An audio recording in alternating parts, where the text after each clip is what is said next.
السلام عليكم. لا تنسوا الاعجاب بالفيديو والاشتراك في القناة تشجيعا لنا لنستمر بنشر المزيد ان شاء الله. السلام عليكم ورحمة الله وبركاته. أهلا بيكم حبايب قلبي. تاني عدد. النهاردة هناخد الدرس التاني في الجغرافيا بعنوان تضاريس وطننا العربي. أول حاجة هتكلم عنها هي عوامل تشكيل سطح الأرض. طب هي كام حاجة؟ هي حاجتين، عوامل باطنية وعوامل خارجية. رقم 1، العوامل الباطنية. انت تسمعها كده باطنية، يعني جاية من باطن الأرض. أنا عندي كام حاجة يا شباب؟ عندي 3 حاجات: الحركات الالتوائية، 2 الحركات الانكسارية، رقم 3 الثورات البركانية. الحركات الالتوائية جاية من الالتواء، حاجة كده من التوية.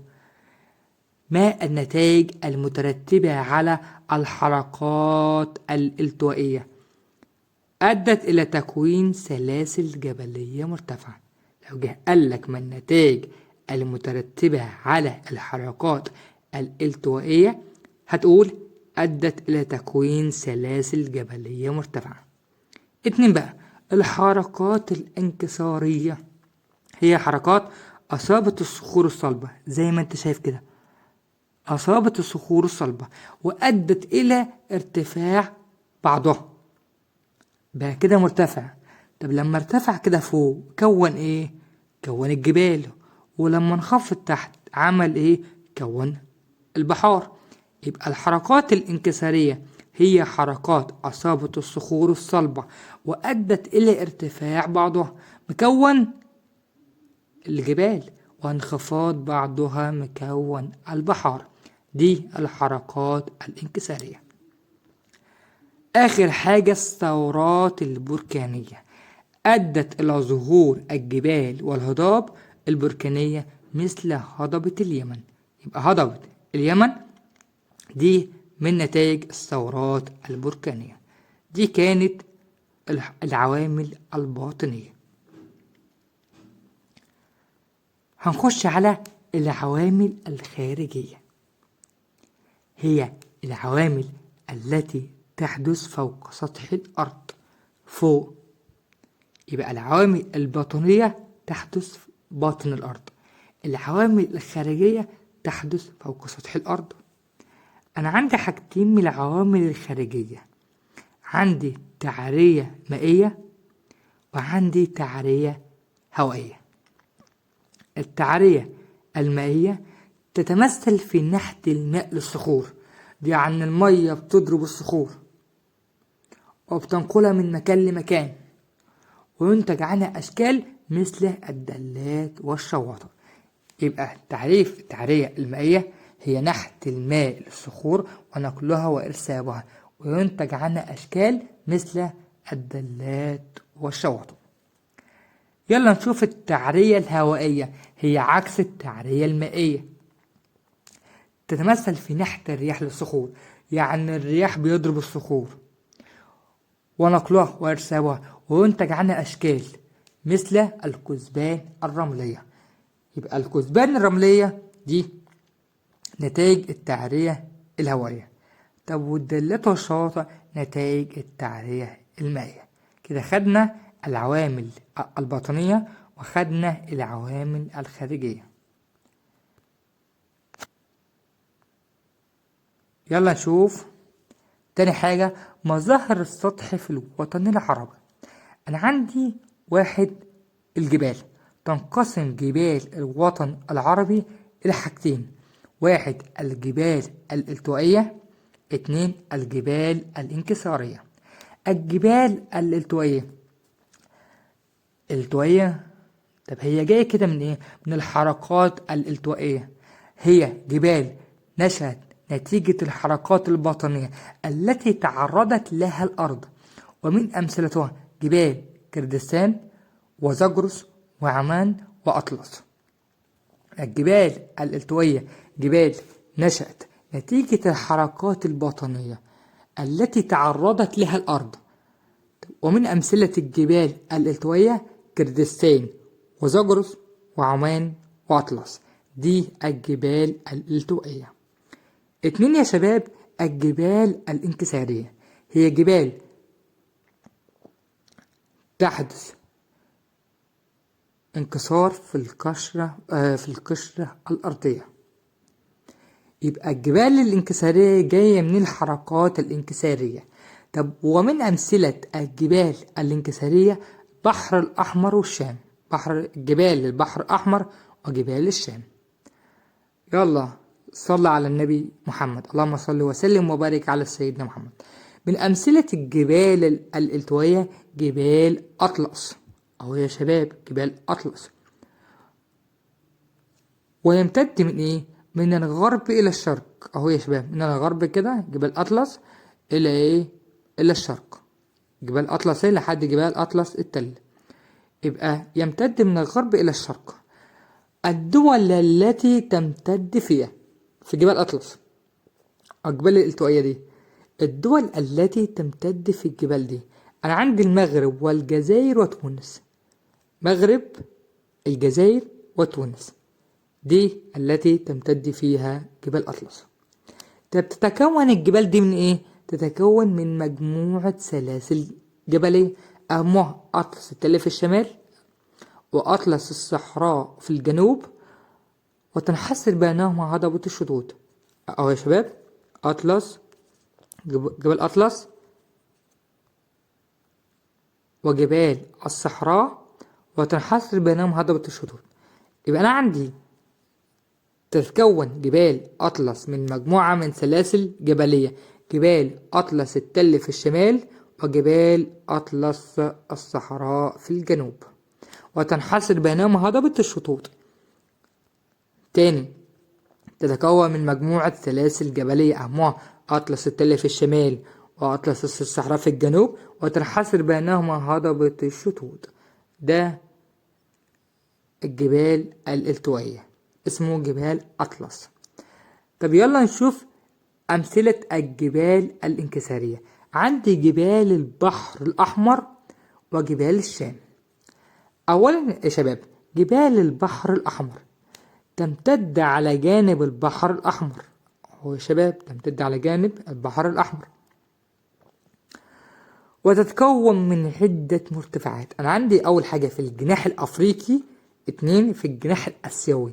في الجناح الأفريقي مصر والسودان تعرف باسم جبال البحر الأحمر في مصر والسودان.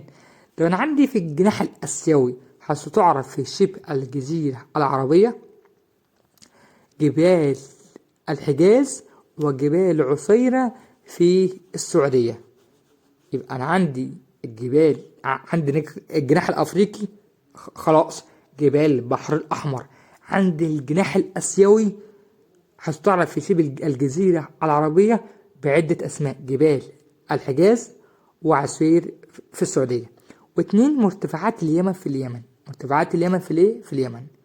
معايا تاني، يبقى عندي جبال البحر الأحمر يعرف في مصر والسودان باسم جبال البحر الأحمر، وعندي يعرف في شبه الجزيرة العربية جبال الحجاز وعسير في السعودية، ومرتفعات اليمن في اليمن، ده جبال الايه؟ البحر الأحمر. طب يلا نشوف جبال الشام. امتدادها تمتد على طول الساحل الشرقي للبحر المتوسط، اهو يا شباب على طول الساحل الشرقي للبحر المتوسط،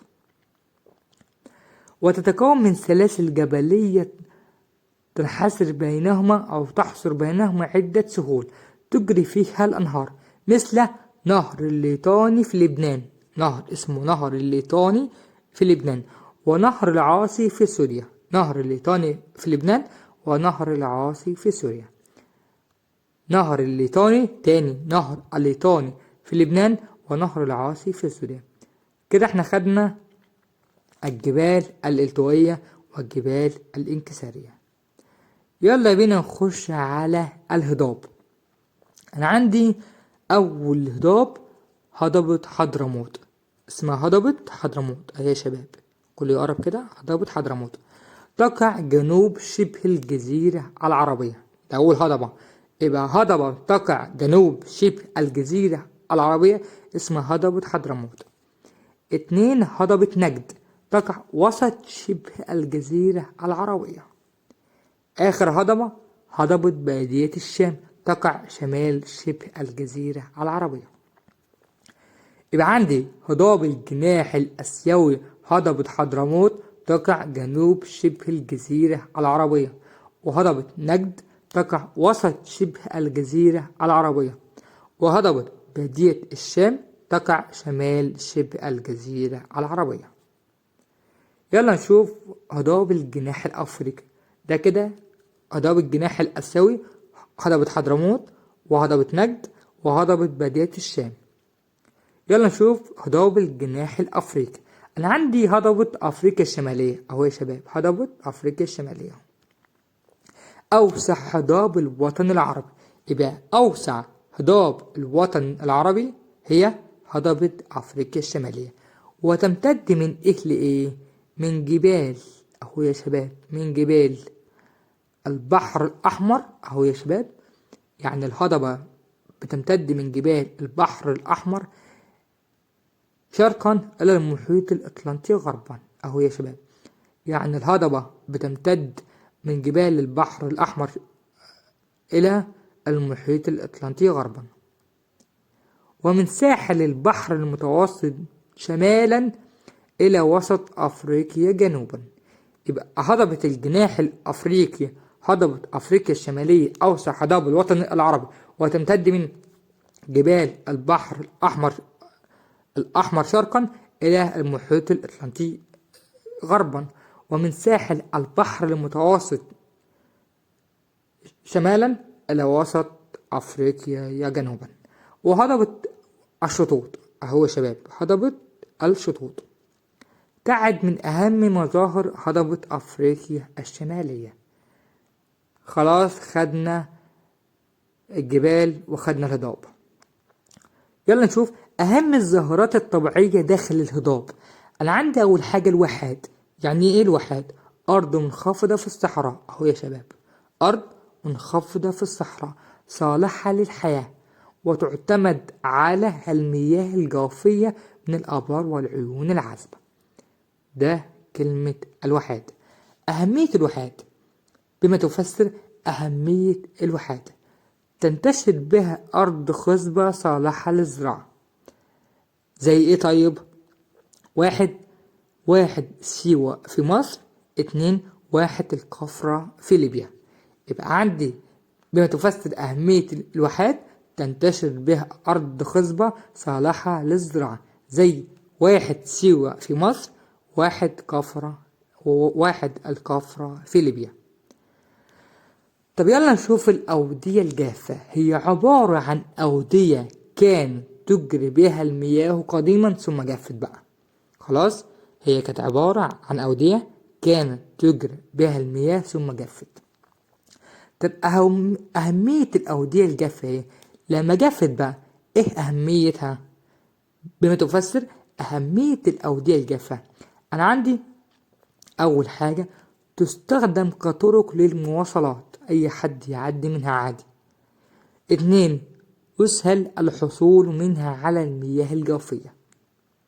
يبقى أهمية الأودية الجافة: تستخدم كطرق للمواصلات ويسهل الحصول منها على المياه الجوفية. زي إيه؟ زي وادي العلاقي في مصر. وادي الإيه؟ العلاقي في مصر. يلا نصلي على النبي وهنشوف تالت حاجة معايا هي السهول.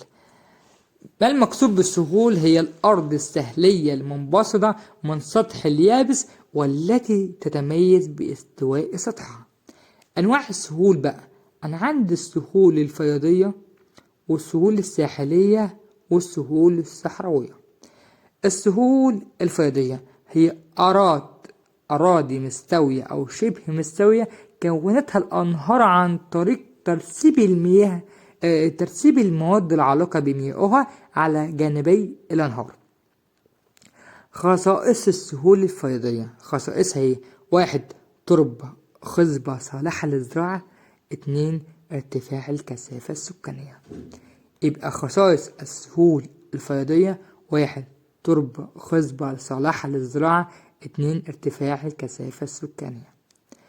الأمثلة زي إيه؟ زي سهول نهر النيل في مصر والسودان. 2 سهول نهري دجلة والفرات في العراق. السهول الساحلية بقى هي أراضي مستوية أو شبه مستوية بس مختلفة الاتساع، مش زي بعضها، على سواحل البحار والمحيطات. زي ما انت شايف كده، مختلفة الاتساع على سواحل البحار والمحيطات. خصائصها ايه يا شباب؟ اختلاف اتساعها من مكان لآخر. 2 تنوع الموارد والاستخدامات. أمثلة السهول الساحلية زي سهول البحر المتوسط، تتميز بصلاحيتها للزراعة. 2 سهول البحر الأحمر والخليج العربي، ده طبعا بيتميز باستخراج الثروات المعدنية ومصادر الطاقة. دي السهول الساحلية. آخر حاجة معايا السهول الصحراوية. بتتكون من ايه؟ بتتكون من سهول صخرية. 2 إرسابات رملية مثل الكثبان الرملية. يلا كده مراجعة على السريع. قلنا أنا عندي العوامل حاجتين، عوامل إيه وعوامل إيه؟ شكرا، برافو عليك. عوامل باطنية وعوامل خارجية. قلنا العوامل الباطنية كم حاجة؟ برافو عليك. الحركات الالتوائية، الحركات الانكسارية، الثروات البركانية. قلنا العوامل الخارجية حاجتين، تعرية مائية وتعرية هوائية. برافو عليك. قلنا عندي مظاهر السطح في الوطن العربي، عندي الجبال ايه وايه؟ شكرا، برافو عليك. الجبال الالتوائية والجبال الانكسارية. قلنا من أمثلة الجبال الالتوائية جبال أطلس، ومن أمثلة الجبال الانكسارية جبال البحر الأحمر وجبال الشام. بما تفسر أهمية الواحات، قلنا تنتشر بها أراضي خصبة صالحة للزراعة، زي 1 سيوة في مصر، 1 الكفرة في ليبيا. بما تفسر أهمية الأودية الجافة، قلنا تستخدم كطرق للمواصلات، يسهل للحصول منها على المياه الجوفية، زي وادي العلاقي في مصر. قلنا عند السهول الفيضية والسهول الساحلية والسهول الصحراوية. ده